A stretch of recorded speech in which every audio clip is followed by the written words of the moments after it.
본격적인 공시메이트 진행에 앞서서 노란톡 오픈 채팅방 입장 방법 소개해드리도록 하겠습니다. 노란톡 오픈 채팅방에 변형인의 기업공시연구소라고 검색하신 후에 입장하시면 되는데요. 공시 관련해서 각종 질문 남겨주시면 제 옆에 계신 변형인 대표님께서 친절하고 빠르게 답변 도와드리도록 하겠습니다. 그럼 오늘의 첫 번째 기업 살펴보겠습니다. 오늘의 첫 번째 기업은 진에어입니다. 진에어는 2008년 설립돼서 2017년 유가증권시장에 상장했습니다. 2008년 4월 정기항공운송사업 면허 및 노선 개설 면허를 취득하고 항공운송업을 영위하고 있습니다. 항공운송산업에 속한 회사로 항공기를 이용한 운송 서비스를 주요 상품으로 해서 소비자에게 판매를 하고 있는데요. 2022년 1분기 현재 여객 운송 서비스 93.4%, 화물 운송 서비스 0.4%로 구분되고 있습니다. 항공운송업은 한 국가의 기간 산업으로서 공익성이 높은 사업 분야인데요. 항공운송사업자는 생산과 판매가 동시에 일어나는 무형의 서비스를 제공하고 있기 때문에 판매되지 못한 경우 항공기의 출발과 동시에 그 가치를 상실하게 돼서 재고가 존재하지 않습니다. 최근 실적도 한번 확인해 볼게요.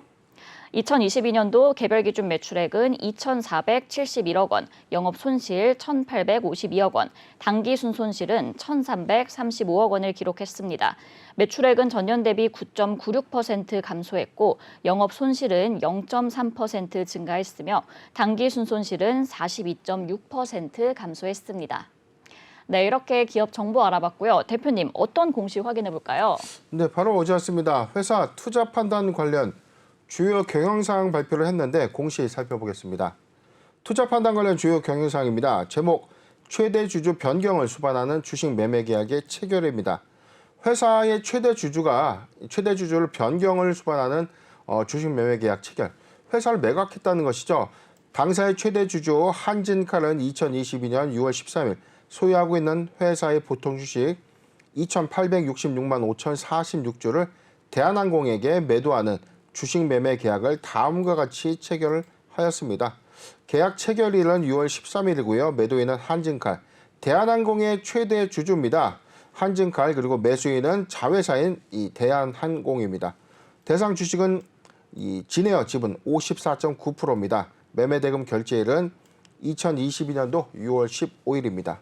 투자 판단 주요 사항입니다. 이사회 결의일 또는 사실 확인일은 한진칼 그리고 대한항공의 이사회 결의일입니다. 라고 밝히는 공시가 되겠습니다.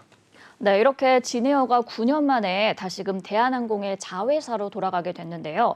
처분 단가가 21,100원으로 현 주가보다 꽤나 높습니다. 이 주당 가격이 현재가보다 높게 설정된 이유가 있을까요? 네, 지금 주단가액이 오늘 3% 정도 하락한 16,050원의 주가 형성 좀 하고 있는데 지금 16,050원, 주당 한 21,000원이라고 해서 이게 높다 낮다. 자, 이 부분 언급하는 것보다 사실상 이런 부분이에요. 이 최대 주주와 회사, 자회사, 종속회사 간의 거래 관계지 않습니까? 그렇기 때문에 특정 최대 주주에게 막대한 이윤을 준다는 것은 사실상 이 법적인 어떤 문제에 소지가 있을 수 있죠. 특수관계인에 대한 어떤 특혜는 있을 수 없다는 것이죠. 적정한 어떤 평가의 원리에 근거해서 대한항공의 입장에서는 진에어의 어떤 가치 판단을 통한 회사의 외부 평가를 통해서 가치를 좀 산정했을 것이고요. 지금 종가 대비에 향후 이제 경영권 프리미엄도 일부 가미를 한 것으로 좀 보여지는데 일단 내용을 보면 통상적인 회사들이 최대 주주 변경을 수반하는 주식 매매 계약의 체결 내용들은 사실상 복잡합니다. 계약금 10%를 언제 주고 잔금을 언제 받고 이에 따라서 주총을 어떻게 해서 뭘 바꾸고 등등등 절차들이 좀 소요가 되는데 이 진에어의 인수는 계약을 6월 13일에 했고 잔금을 바로 2일 후인 6월 15일에 지급을 한다는 것은 지금 내부 회사에 있던 이 한진칼 소속의 이 종속회사를 대한항공으로 계열만 이동한 단순 어떤 이 금전의 이동과 주식의 이전 형태이기 때문에 조금 단순한 흐름이 단순한 이 계약의 흐름이다라고 좀 판단을 해 봅니다. 네, 이렇게 한진칼은 진에어의 주식 전량 처분의 목적이 재무구조 개선 및 통합항공사와 LCC 간 수직 계열화를 통한 시너지 추구가 목적이라고 밝혔습니다. 대한항공과 아시아나항공 통합항공사의 통합 LCC 출범을 염두에 두고 지배구조 개편에 나섰다. 이렇게 봐도 괜찮을까요, 그럼? 그렇죠. 이미 이 부분에 대해서는 예고가 좀 된 겁니다.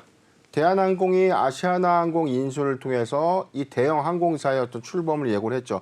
물론 지금 기업 결합 심사, 이 글로벌 각국의 한 진짜 전체적으로 한 6개국의 심사 절차가 좀 남았고 부분적으로 완료된 국가도 좀 있습니다만 1차적인 어떤 방법에서는 이 메이저항공사의 어떤 합병, 기업 결합 심사를 진행하고 있는데 LCC의 경우에는 지금 아시아나항공 자회사에 있는 LCC 항공사도 상당수가 있죠. 그렇죠. 에어부산과 에어서울이 있습니다. 그리고 이 대한항공은 진에어가 있죠. 그렇기 때문에 이 LCC 회사의 어떤 통합 라인도 좀 구축해야 되는 어떤 이슈 안에서 사실상 진에어는 한진칼 소속에서 사업을 좀 영위하는 것에 대해서 좀 검토를 좀 해봤지만 이 효율성 관점에서 오히려 대한항공의 종속회사 편입이 오히려 훨씬 더 이점이 있다라고 좀 판단을 한 것으로 좀 보여져요. 내용은 뭐냐면 이 항공계열사가 수직 계열화를 통해서 이뤄낼 수 있는 부분들은 이 중복 노선을 좀 더 효율적으로 좀 개선할 수 있고요. 그다음에 연결편을 좀 더 강화할 수 있다는 거죠.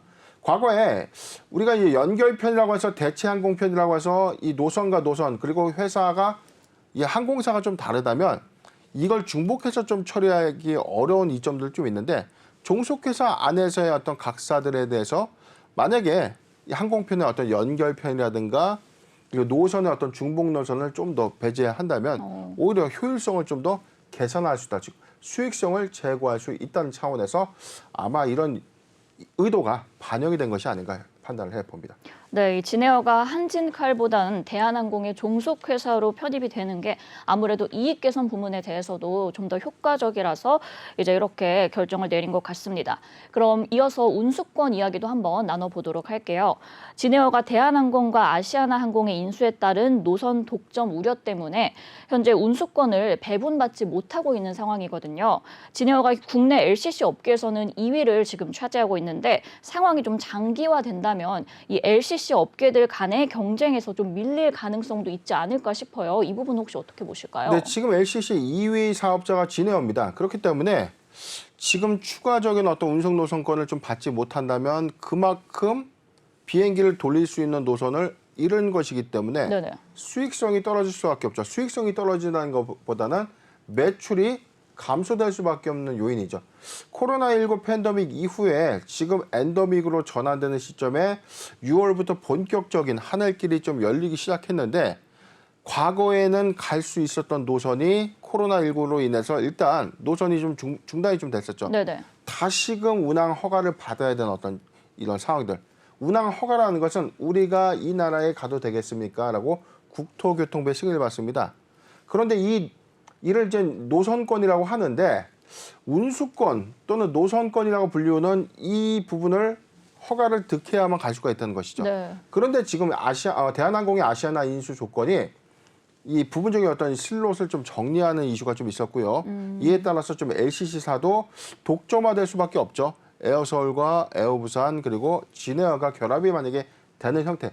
각사가 결합되지는 않습니다. 각각의 사업 부분 영리를 하고 있지만 사실상 독점이나 다름이 없기 때문에 우려감이 들 수밖에 없어요. 그렇기 때문에 제주항공이나 TA항공 입장에서 또는 이스타항공 입장에서는 사실상 새로운 어떤 노선의 어떤 신규 운수권에 대해서 일종의 좀 베네핏을 좀 받게 되는 셈인데 자, 이에 대해서 사실상 우려되는 부분이 진에어가 그렇기 때문에 신규 운수권을 배분받지 못해서 매출이 급감하게 되면 사실상 좀 모멘텀 가지고 훼손이 아닌가 예상을 할 수 있는데 자, 모두 그렇다는 것은 아닙니다. 회복 속도가 좀 빠른 미주 노선 부분이 이슈가 좀 있지만 이 부분은 기존의 LCC 회사라고 해서 다 갈 수는 없는 거예요. 네. 지금 이 신규 운수권에 대한 어떤 배분 부분은 중단거리 노선입니다. 뭐 중국, 몽골, 그다음에 동남아시아 또는 일본 시장을 좀 의미하고요. 진에어는 이 장점이 미국을 갈 수 있는 미주 노선을 갈 수 있는 이 항공기를 보유하고 있다는 장점이 좀 있기 때문에 자, 이런 부분에 대한 어떤 운수권에 대한 베네핏 부분은 다른 노선으로 충분히 상승할 수 있지 않을까 예상을 해봅니다. 네, 아무래도 진에어가 회복 속도가 빠른 미주 노선을 보유하고 있기 때문에 크게 우려할 상황까지는 아니다라고 대표님께서 정리를 해주셨습니다. 이러한 사태 속에서도 불구하고 여행 수요 회복에 대응하고자 준비를 해나가는 모습인데요. 대표님, 그럼 흑자 전환은 언제쯤 가능할까요? 네, 최근 1분기 매출액 잠깐 내용 살펴보겠습니다. 네. 연결 재무제표 잠깐 보도록 하겠습니다. 개별 재무제표죠. 개별 재무제표 잠깐 보도록 할게요. 회사의 1분기 누적 매출액은 675억을 좀 기록했는데 전년 동기 대비는 439억을 좀 기록했거든요. 전년 동기 대비 매출액은 증가했죠. 크게 좀 증가를 했고요. 영업 손실은 463억을 좀 기록하면서 작년 이 동기 대비 600억 원의 영업 손실 기록 대비해서는 약 140억 정도 이 손실의 폭이 좀 감소했습니다. 분기 순손실은 309억을 좀 기록했는데 전년 동기 대비해서는 721억 원의 분기 순손실을 좀 기록했기 때문에 절반 가까이 손실의 폭이 좀 감소됐다는 것인데, 자, 매출 회복은 좀 부분적으로 좀 되고 있다는 겁니다. 주요 제품 서비스 내용 잠깐 보도록 하겠습니다. 네. 자, 내용을 보면 지금 2022년도 1분기 그리고 2021년도 연간, 2020년도 연간인데 지금 항공운송의 어떤 이 비율이 89.4%, 92.3, 93.4. 매출액 기준에서는 2020년도가 2,430억, 그리고 2,282억, 그리고 630억.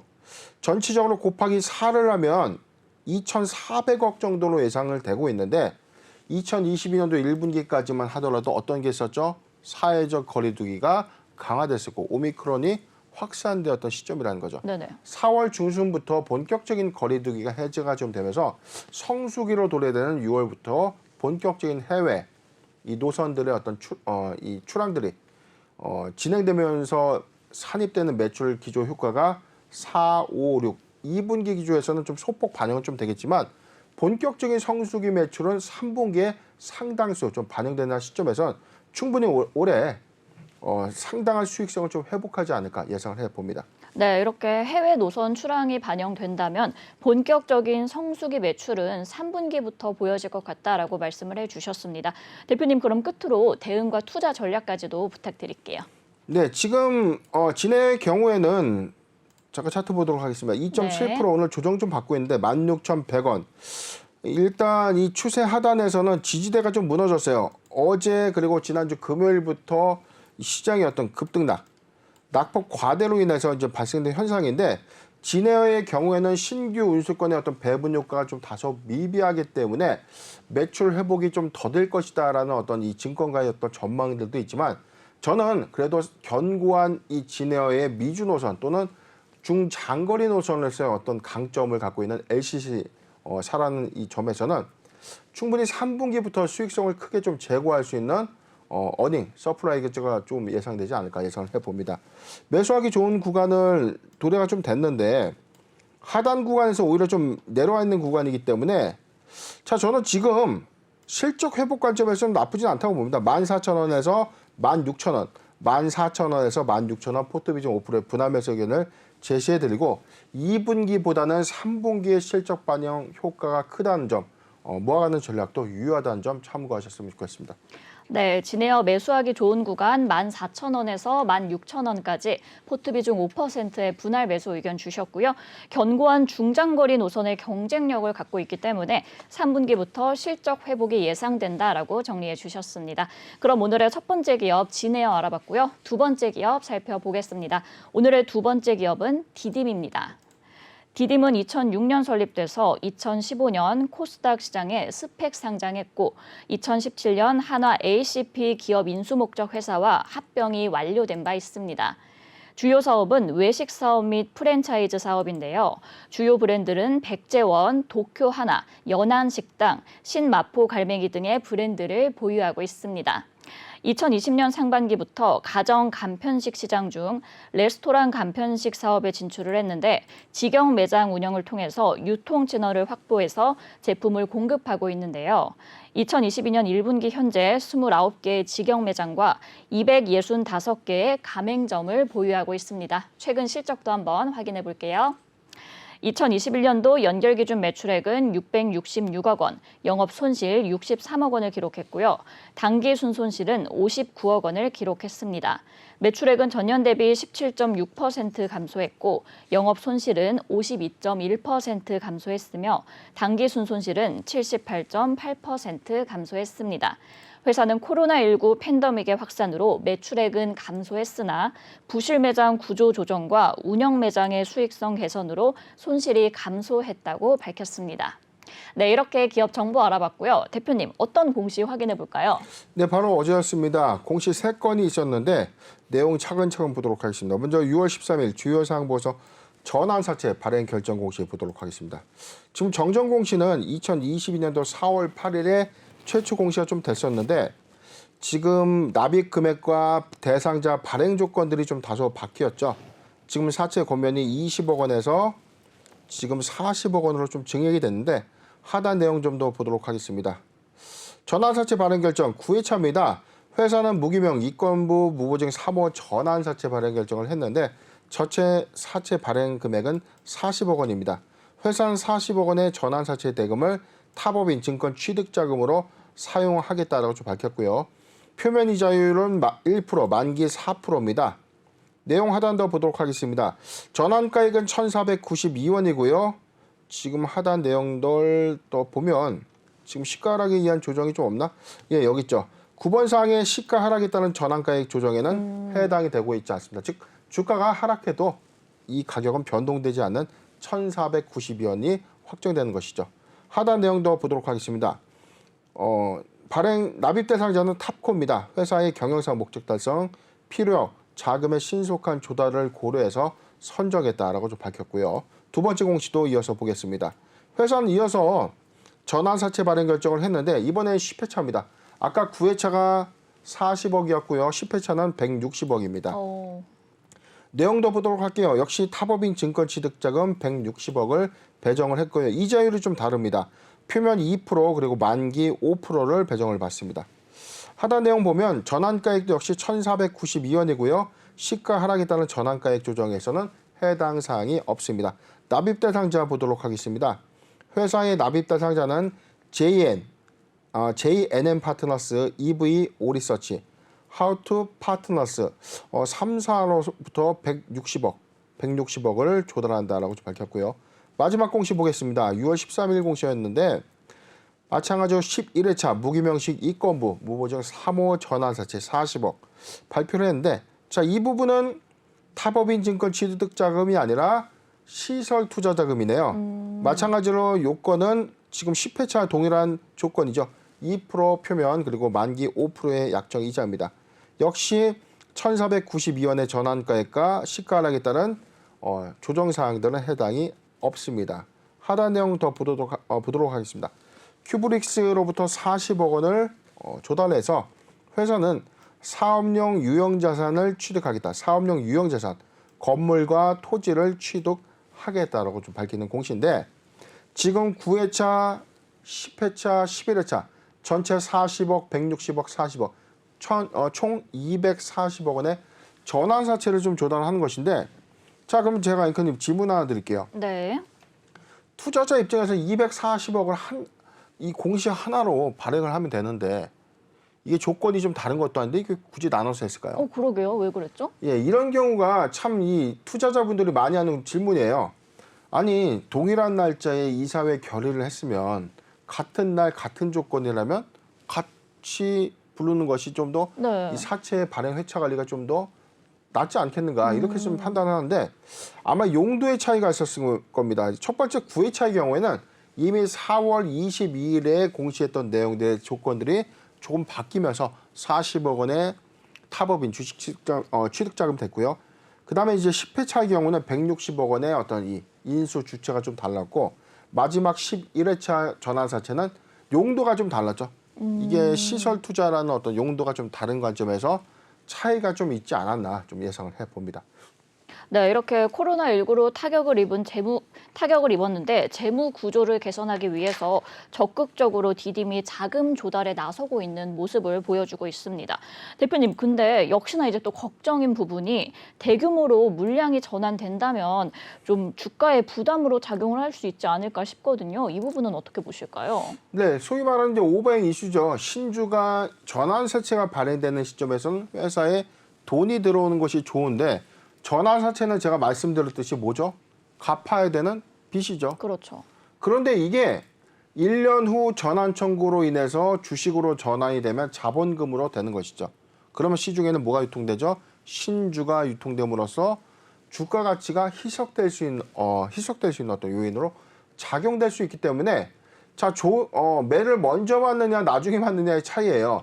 대규모 일반 공모 유상증자를 시작해서 증권신고서 수리 이후에 한 달 또는 2달 이후에 막대한 신주가 대규모로 유통되는 시점에 주가 급락 이후에 회사는 사업 자금을 얻었지만 주가의 회복을 당장 하기에는 좀 어려운 그런 상황에 좀 직면해 있는데 1년 후에 주식으로 좀 전환될 수 있는 어떤 상황들이라면은 오히려 당장 회사에 자금을 받아서 회사는 이 자금을 통해서 회사의 가치를 상승시킬 수 있는 어떤 시간적 여유가 있다는 거죠. 그렇기 때문에 1년 이후에 주가 가치가 상승된 부분에서 전환 청구가 좀 된다는 것은 다소 희석한 가치가 현재 시점이냐 이후의 가치의 시점이냐에 따라서 조금은 좀 달라질 수 있는 양상이기 때문에 고려할 수 있는 부분이고, 두 번째는 회사의 전환사채 가액이 지금 1,492원이었고요. 시가 하락에 의한 전환가액의 조정은 없다는 겁니다. 1,492원으로 조정이 되지 않는 것이기 때문에 1년 후에 1,492원 미만의 주가가 형성이 되어 있으면 채권자 입장에 당연히 상환을 진행할 수밖에 없죠. 약정된 이자 2%의 표면 이자와 만기까지 보유했을 때 5%의 이자를 받고 원금을 받고 끝나는 겁니다. 그렇기 때문에 이 디딤의 관점에서는 향후에 회사의 외형 가치가 좀 더 달라질 수 있다는 어떤 자신감으로도 좀 해석은 좀 되고 있는 상황이고, 지금 200억 원의 자금은 어떻게 좀 사용되는지 용도에 대해서 구체적으로 좀 언급되지는 않았지만 하단 내용 보도록 할게요. 아까 40억 원에 대해서는 시설자금, 토지와 건물을 취득하는 데 사용을 하겠다라고 밝혔고, 전체 200억 원에 대해서는 K콘텐츠 그리고 K푸드2 글로벌 사업 및 당사 외식 사업의 해외 확장을 위한 타법인 유가증권을 취득하고자 한다. 이 타법인 유가증권 취득의 대상에 대해서는 아직 밝혀진 바가 없었지만 유추 해석을 해보면 이 글로벌 외식 사업을 좀 진출하기 위함이 아닌가라고 해석이 되는 어떤 상황입니다. 네, 일단 주가 가치의 희석은 불가피한 상황이지만 회사의 가치를 상승시킬 여유가 있기 때문에 이 양 측면을 잘 살피시는 게 좋을 것 같습니다. 그래도 본격적인 일상 회복이 시작되면서 리오프닝 수혜를 받고 있는 모습인데요. 대표님, 그럼 매출의 회복 좀 기대해 볼 수 있을까요? 네, 분기보고서 잠깐 좀 보도록 할까요? 지금 3월 달 거 분기보고서 내용 보도록 하겠습니다. 회사의 이 연결재무제표 잠깐 볼 텐데요. 매출액은 전년 동기 대비에 비해서는 좀 감소했습니다. 지난 1분기는 161억을 기록했고요. 이번 실적은 123억을 좀 기록했습니다. 영업 손실은 30억을 좀 기록하면서 전년 동기 대비해서 오히려 손실액이 좀 증가됐습니다. 반기 순손실액 잠깐 보도록 할게요. 네. 단기 순손실로 지금 35억을 좀 기록하면서 전년 동기 대비해서 분기 순손실액도 좀 증가됐는데, 그러면은 지난해 1분기보다 이번 1분기에 어떤 차이점이 있었을까? 외식 사업이었기 때문에 지난 1분기에도 사실상 이 코로나19가 확산된 시점에서의 어떤 사회적 거리두기의 어떤 영향으로, 즉 영업 제한 시간으로 영업의 어떤 제한으로 인해서 매출이 좀 감소될 수밖에 없는 요인이었고, 그렇죠. 2022년도 1분기는 오미크론 확산세가 좀 더 거침없이 진행되면서 사실상 이 자영업을 영위하는 이 프랜차이즈 외식 사업은 타격이 좀 불가피했다는 점이죠. 그렇기 때문에 1분기 기조 실적까지는 좋지 못했지만 최근에 언론을 통해서 밝힌 이 디딤의 어떤 사항들 보면 직영지점 매출이 4월을 기점으로 5월에는 완연한 회복세를 좀 가져왔다라고 밝힌 바 있었기 때문에 4월, 5월, 6월 이 실적이 2분기 실적이 좀 반영될 수 있다는 거죠. 저는 지금 4월보다는 5월 그리고 6월 달에 빠르게 외식 사업의 어떤 이 매출 회복력을 좀 가파르다고 봐요. 우리가 지금 저녁에 회식을 가거나 저녁 식사를 하다 보면 식당에 사람들이 너무 많죠. 그렇죠. 과거는 사실 뭐 돌아간 것과 다름이 없는 수준의 매출 회복률이 좀 있었기 때문에 디딤의 경우에는 4월 중순 이후부터 시작된 4월 매출 부분에 대한 반영 효과는 좀 미비하겠지만 5월 그리고 6월에 매출 회복률을 좀 빠르게 회복되지 않았나 판단을 해봅니다. 네, 디딤 2분기 매출 기대해 볼 만할 것 같은데 잘 살피시면 좋을 것 같습니다. 대표님께서 짚어주신 것처럼 이 해외 시장 진출을 통해서도 입지를 탄탄하게 다지고 있는 모습인데요. 대표님, 그럼 해외 사업 부문의 전망은 혹시 어떻게 보실까요? 네, 지금 이 해외 사업 부분에 관련된 이 프랜차이즈 사업을 어떤 사업을 영위할 건지에 대해서 아직 뭐 밝혀진 바가 좀 없었죠. 그렇기 때문에 회사가 확보한 200억 원의 자금으로 이 K 콘텐츠, K 푸드 글로벌 사업을 좀 영위하겠다. 자, 이 관점이 저도 굉장히 좀 궁금한 관점인데 아마 확보된 자금으로 이 한류와 좀 병행하는 특수한 어떤 이 사업군으로서의 어떤 부각 효과가 좀 있지 않을까로 예상은 좀 되고 있습니다. 아마 전환사채 납입 이후에 관련된 사항들 좀 조만간 좀 발표가 될 것 좀 보여지는데 날짜 잠깐 보도록 할게요. 지금 납입 예정 일자가 지금 하단 내용 좀 보면 납입일은 2022년도 6월 24일이죠. 그러니까 6월 24일에 200억 원의 납입이 끝난다면 이 이후에 가셔야된 어떤 타법인 증권 취득 관련된 모멘텀이 부각될 수 있다는 점도 잘 참고하셨으면 좋겠습니다. 네, 이렇게 확보된 자금으로 K 콘텐츠 관련 사업에 좀 적극적인 투자를 할 것으로 예상이 되는데 한번 살피시면 좋을 것 같고요. 대표님, 그럼 끝으로 대응과 투자 전략 어떻게 가져가는 것이 좋을까요? 네, 차트 보겠습니다. 오늘 2.68% 상승한 1,535원. 오늘 같은 장에도 최근 장에도 오히려 디딤의 경우에는 주가가 좀 견고한 흐름들을 좀 보여주고 있는데 자, 내용을 좀 보면 지금 보유자 관점에서는 1,400원이 이탈되지 않는다면 보유 의견을 좀 제시해 드리고요. 디딤의 경우에는 현재 이 주가의 조정 사유가 큼에도 불구하고 탄탄한 주가의 흐름을 좀 유지하고 있다는 것은 지금 모멘텀 관점의 기대감들이 부분적으로는 이게 반영되고 있다는 것이죠. 즉 다소 이게 인위적이든 인위적이진 않던 그래도 견고한 주가의 흐름을 현재는 보여주고 있다. 매수하기 좋은 구간까지에 대한 기대감을 저도 좀 가져볼 만할 것 같습니다. 1,300원에서 1,400원, 1,300원에서 1,400원 포트 비중 10% 미만의 분할 매수 의견을 좀 제시해 드리고요. 이거는 사실상 종목의 모멘텀 관점보다는 저는 기술적 분석상에 지금 단기 슈팅을 좀 예고하고 있다는 자리로 보여져요. 그렇기 때문에 통상적으로 제가 10% 미만의 분할 매수 관점을 단기적으로 좀 제시를 안 해드리지만 네네. 지금 구간에서의 어떤 힘의 응축력을 좀 판단해 볼 때는 단기 모멘텀에 한 2,000원까지는 도달 가능한 힘을 응축하고 있지 않나라고 좀 예상을 하고 있기 때문에 지금 6월 24일 이후에 납입 관련된 모멘텀 이후로 타법인 증권 취득에 관련된 모멘텀이 부각된다면 목표 주가 2,000원을 제시해 드리겠습니다. 네, 디딤 보유자 관점에서는 1,400원이 이탈되지 않는다면 보유하시면 좋을 것 같고요. 매수하기 좋은 구간은 1,300원에서 1,400원까지 포트 비중 10% 미만의 분할 매수 의견을 주셨습니다. 견고한 주가 흐름이 예상되는 상황이고요. 단기 모멘텀으로 2,000원까지 도달할 가능성이 있다라고 말씀해 주셨습니다. 네, 이렇게 오늘의 두 번째 기업 알아봤고요. 마지막 기업 살펴보겠습니다. 오늘의 마지막 기업은 대양제지입니다. 대양제지는 1970년 설립돼서 1993년 코스닥 시장에 상장했습니다.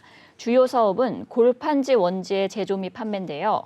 골판지 원단, 상자 제조업체인 대양판지를 연결 대상 종속회사로 보유하고 있습니다. 골판지 원지 업체는 생산 능력, 자본금 규모 등에 있어서 영세 기업이 주류를 이루고 있으며 지역별로는 영남 및 수도권 지역에 주로 편중되어 있습니다. 최대 주주사인 신대양제지 외에 아세아제지, 대림제지, 고려제지, 테림페이퍼 등이 주요 경쟁사로서 선두 주자로 평가받았으나 2020년 10월에 안산 공장의 화재로 인해서 영업이 중단된 상태입니다. 최근 실적도 한번 확인해 볼게요. 2021년도 연결기준 매출액은 1,275억 원, 영업 손실 63억 원, 당기순이익은 72억 원을 기록했습니다. 매출액은 전년 동기 대비 40.4% 감소했고 영업 손실을 기록하면서 적자 전환했으나 당기순이익은 127.5% 증가했습니다. 회사 측은 안산 공장의 화재로 인해서 실적이 감소했으나 화재 보험금 수령으로 당기순이익이 증가했다고 밝혔습니다. 네, 이렇게 기업 정보 알아봤고요. 대표님, 어떤 공시 확인해 볼까요? 네, 바로 어제였습니다. 회사 기타 시장 안내, 개선 기간 종료에 따른 상장 폐지 여부 결정 안내 소식을 좀 전해왔는데요. 내용을 살펴보겠습니다. 거래소는 2021년도 6월 11일 기업심사위원회 심의를 걸쳐 대양제지공업에 대해서 1년간의 개선 기간을 부여한 바 있고 2022년 6월 11일 동개선 기간이 종료되었습니다. 이에 동사는 동개선 기간 종료일로부터 15일, 7월 4일까지 개선 계획 이행 내역서, 개선 계획에 대한 이행 결과, 해당 분야의 전문가 확인서 등을 제출하여야 하고 거래소는 동서류를 제출받은 날로부터 20일 이내에 기업심사위원회를 개최해서 상장 폐지 여부를 심의 의결할 예정이다.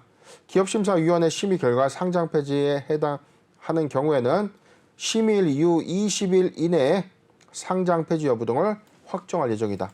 자, 내용을 뭐냐면 6월 11일까지 개선 기간을 부여를 했고 이 일자가 모두 클로즈, 종료가 된 거죠. 그렇죠. 그래서 회사는 6월 11일부터 15일 영업일 기준입니다. 그래서 7월 4일까지 개선 계획서, 우리는 이렇게 개선 계획서에 대한 이행을 이렇게 했습니다.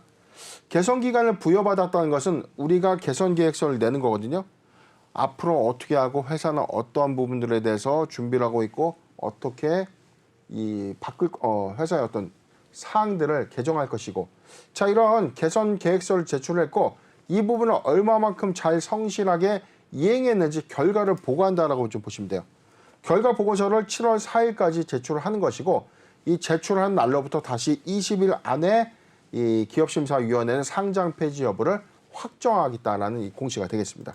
네, 이렇게 대양제지의 개선 기간이 종료됐습니다. 대표님, 그럼 기심위의 판단을 전망해 보신다면 어떨까요? 우선은 지금 회사는 기업심사위원회 일정에 앞서서 사실 회사의 어떤 이 횡령과 배임 또는 감사 의견의 거절로 인해서 사실 이 주권 거래 정지가 된 것이 아니라 이 안산 공장의 화재로 인해서 공장 전체가 이 소실이 됐습니다. 네네. 소실되면서 주된 사업의 정지 효과가 사실상 상장 폐지 어떤 사유 효과로서의 어떤 이 가능성 여부에 대한 검토였는데 감사 보고서 잠깐 보도록 할게요. 3월 20일 내용을 좀 보면 감사 보고서 내용도 좀 적당합니다. 매출액은 1,275억, 영업 손실은 67억을 좀 기록했고요. 당기 순이익은 76억을 좀 기록하면서 비교적 견고한 실적을 좀 내줬는데 지금 2020년도 대비해서 2,114억 대비해서 이 매출액은 좀 감소 효과는 좀 있었지만 이 부분이 상장 폐지로 의결된다는 것은 다소 좀 이야기가 좀 안 되는 부분이 아니었나. 그렇지만 주된 사업이었던 정지 효과가 만약에 안산 공장 소실 이후로 사업을 중단하는 어떤 결정이라면 이 회사의 영속성 관점에서의 어떤 고민 여부가 좀 있었을 거예요. 기업심사위원회 측에서요. 그런데 회사 측에서는 이 화재로 소실된 이 안산 공장을 다시금 현대화 공장으로 다시 시설 투자를 해서 복구하겠다라고 좀 밝혔죠. 네네. 그런데 이 결정이 조금 더 빠르게 좀 진행이 좀 됐으면 차라리 작년 상반기에라도 좀 진행을 해줬으면 긍정적인 어떤 효과를 좀 도출해냈을 텐데 물론 늦은 감은 있지만 지금 현재 착공이 좀 잘 되고 있는 것이 좀 언론을 통해서 밝혀진 바 있었죠. 기대감 좀 가져도 괜찮지 않을까 예상을 해봅니다. 네, 이 설비 복구가 좀 늦은 감이 아쉬운 상황인 것 같습니다. 일단 결국에는 설비를 복구하겠다라고 밝혔으니까 대표님, 그렇다면 설비 투자 비용보다 이 골판지 산업의 낙관적인 미래를 예상했기 때문이라고 보면 되겠죠? 그렇죠. 사실 이 코로나19 이후의 산업적인 변화에서는 이 골판지 그리고 원지 생산의 어떤 회사 가치들이 너무 달라졌죠. 네네. 현재 지금 시장에 나와 있는 영풍재지, 페이퍼 코리아 등의 매물들이 시장에 좀 나와 있지만 이 가치들이 크게 좀 보장받는 흐름들 좀 있어요. 과거에 이 3D 산업이라고 좀 우리가 좀 예측을 했지만 현재는 사실상 수익성을 크게 가져갈 수 있는 산업군이다라는 관점. 자, 이 부분은 메리트가 좀 있지 않았나라고 좀 판단할 수 있을 것 같아요. 대양제지 입장에서는 골판지 원지재지의 현대화를 통해서 오히려 시장 점유율을 좀 더 빠르게 가져갈 수 있는 어떤 기회가 아닌가라는 어떤 판단을 한 것을 좀 보여지고 지금 이 부분이 코로나19 이후에 사실상 이 사회적 거리두기가 모두 완화되고 엔더믹으로서의 어떤 전환이 된다고 해서 온라인 쇼핑 이 매출 부분이 감소한다라는 어떤 공식은 성립되지 않는다는 것이죠. 오히려 편의성 관점에서의 어떤 수요는 증가된다는 점에서 대항제주 관점에서도 이러한 요인들을 고민하지 않았나 판단을 해봅니다. 네, 이 대항제주의 입장에서도 골판지 산업의 긍정적인 미래를 점쳤기 때문에 설비 복구를 결정했다고 해석하면 좋을 것 같습니다. 물론 이제 보유자분들 오랜 시간 우려가 깊으셨을 텐데 대표님 그럼 끝으로 한 말씀 부탁드릴게요. 네, 대항제주 지금 7월 4일까지 회사는 이 개선 계획의 이행 결과 보고서를 성실하게 제출할 것으로 좀 보여집니다. 받은 날 이후로부터 20 영업일이니까 전체적인 건 한 달 좀 잡고 7월 4일 날 제출을 한다면 8월 초 또는 8월 중순 이내에 가부가 좀 결정될 것으로 저는 보는데 조심스럽지만 이 대항제지의 시설 투자가 2025년도에 준공되는 관점에서 추가 개선 계획, 추가 개선 기간을 부여할 수 있겠다라는 어떤 판단을 해보지만 착공된 관련된 이력들이 또는 지금 이 공장 복구가 잘 진행이 되고 있다는 것들에 대한 어떤 자료들이 제출된다면 아무래도 이번 이 기업심사위원회에서 긍정적인 어떤 소식을 기대해도 좀 좋지 않을까 판단을 해봅니다. 네, 대항제주 이렇게 8월 이후 상황까지 지켜보시면 좋을 것 같습니다.